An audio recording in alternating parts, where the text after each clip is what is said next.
দেখো বন্ধুরা, দুই দিকে জোড়া পুকুর। তো এই পুকুরটা দেখো কি সুন্দর লাগছে।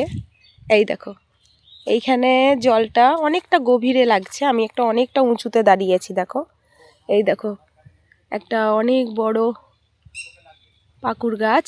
পাকুর গাছের পাশে আমি দাঁড়িয়ে আছি। আর এই দেখো জোড়া পুকুর, এইখানে একটা পুকুর আর এই সাইডে একটা পুকুর। জোড়া মানে মাঝখানটা জমি।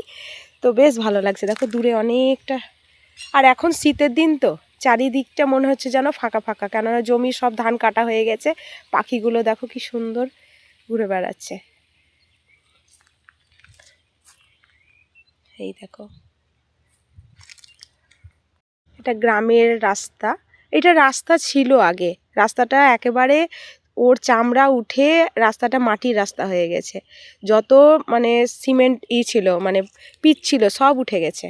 আর এখন এটা মাটির রাস্তায় পরিণত হয়েছে। দেখো কি অবস্থা। আর এই গাছ সুন্দর হাওয়া দিচ্ছে। আর শীতের দিনে একটু হাওয়া দিচ্ছে মানে, আর রোদটাও উঠেছে খুব সুন্দর, যার জন্য শীতের হাওয়াটাও ভালো লাগছে। তো ভালো থাকো বন্ধুরা, সবাই ভালো থেকো। আবার দেখা হবে অন্য কোনো ভিডিও নিয়ে। টাটা।